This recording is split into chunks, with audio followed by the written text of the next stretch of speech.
Yes, sir. How important is that deer study for people to get involved in one from August to September? Does that really benefit the DNR? It's where the public's supposed to report on Oh, it. your observation? Thank you. I'm going to turn that one over. Which of you two want to deal with that question?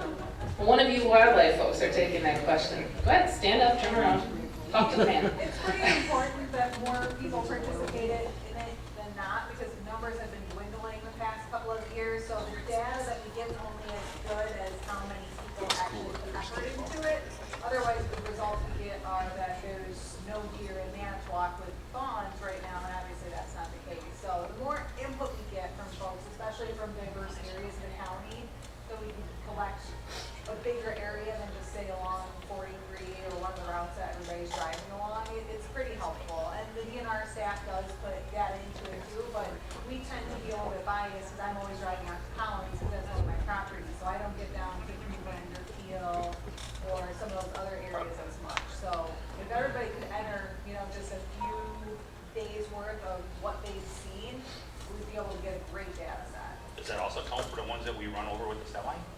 The summer deer observation ones are pretty much strictly fawn to doe ratio, so you're seeing does still with fawns actively, and how many fawns they have is really important for us to know, because then we know what the reproductive rates are like. Did they only have one successful fawn this year, or did they have two? That makes a big difference in the population. Okay. So that helps with the CDACs making decisions also. Larry, would you like to add something? Actually, I would like to add a Do little the bit. ceramic ones count? They have fawns. No? Okay.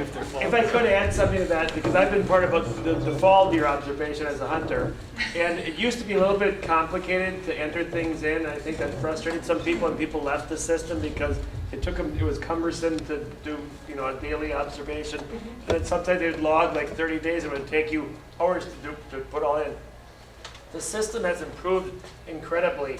So if you were turned off before because of the cumbersome of the system, I would tell you to re-engage, because I think they've gone a long way, and it makes it quite simple to plug in your daily observations. And the value to that from I'm a CDAC chair for Manitowoc County.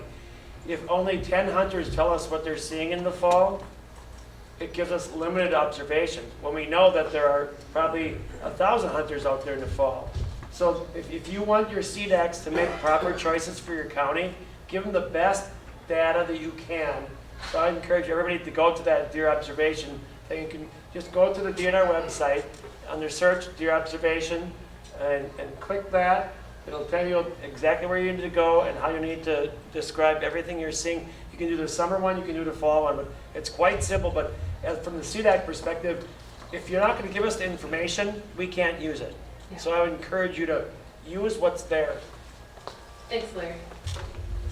Yeah, you stole my thought. I was going to do the exact same thing you just did, was follow up with that survey as well. I mean, because for years and years and years, I heard, how does the DNR take into account my experience? You're getting the countywide or the statewide, but my experience might be different. The survey that Larry's talking about, that's how. And two really neat things come out of it that's helpful to the CDAC. And one is a graph that shows deer seen per hour of effort. And now that we've got 5 or 6 years of that, you can plot that and you can start seeing, is it going up or is it going down? And that helps tell the story of, does this corroborate the harvest data or not? And yeah, it's useful, but only 4,000 people in the whole state are doing it out of 300,000 deer hunters that tell us they want us to take in their experience. So yeah, I just second Larry's promotion. And thank you, Jeff.